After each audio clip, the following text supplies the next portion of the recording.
சினிமாட்டோகிராஃபராக உங்களுடைய சமீபத்திய வெளியீடு அஸ்திரம். ஸோ எவ்வளோ ஹாப்பியாக இருக்கீங்க நீங்கள்? அதனுடைய ரிசப்ஷன் பற்றி சொல்லுங்கள். இது என்னோட 3வது படம். ஓ, ரிலீஸ் ஆனது 2nd படம். என்ன எதிர்பார்த்தோமோ அது வந்து மக்கள் வந்து பிரதிபலிக்கிறாங்க. மக்கள் ஓகே.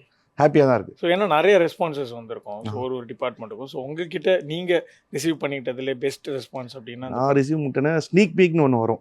பார்த்தீங்கன்னா ஒரு யூடியூப்பில் வரும். கீழே கமெண்ட்ஸ்லாம் எப்போவுமே பார்ப்போம்ல, ஒரு சரி க்ரூவாக என்ன அப்ரிஷியேட் பண்ணுறாங்களா இல்லை என்ன கமெண்ட் பண்ணுறாங்களான்னு பார்க்கும்போது ஒரே ஒரு கமெண்ட்டு, என்னப்பா ஐஃபோனில் எடுத்த மாதிரி இருக்குது படம். ஓ, ஃபர்ஸ்ட் லைக் நான் தான் போட்டேன் அந்த கமெண்ட்டுக்கா? ஏன் சார்? இல்லை, ஒரு டிஃப்ரெண்டான ஒரு பெர்ஸ்பெக்டிவ் ஒன்று கொடுக்குறாங்க படத்துக்கு. இத்தனை பேர் ஒரு படத்தை வந்து அவங்க பெர்ஸ்பெக்டிவ்ல தான் படத்தை பார்ப்பாங்க, இல்லை ஒரு வீடியோ பார்ப்பாங்க. இது அவங்களுக்கு அப்படி தோணியிருக்கு. இதே வந்து அந்த சீனில் நடித்தது வந்து ஒரு புது ஆக்டர். அந்த இதில் அவங்களுக்கு வந்து ஒரு இதோட பெரிய ஆக்டர் நடிச்சிருந்தா அது தெரியாமல் போயிருக்கலாம். ஒரு புது ஆக்டர் நடிக்கும்போது வந்து அவங்களுக்கு ஒரு வேகா தான் போய் பார்க்குறாங்க. இது என்ன இருக்குது, உள்ள கண்டென்ட் என்ன இருக்குது, அதெல்லாம் அவங்களுக்கு தெரியாது. ஒரு இதோட பெரிய ஆக்டர் யாராவது நம்மளுக்கு தெரிஞ்ச ஆக்டர் இப்போ நடிச்சிருந்தாங்கன்னா அது மாதிரி பேசியிருக்க மாட்டாங்க, நல்லா இருக்குன்னு கூட சொல்லியிருப்பாங்க.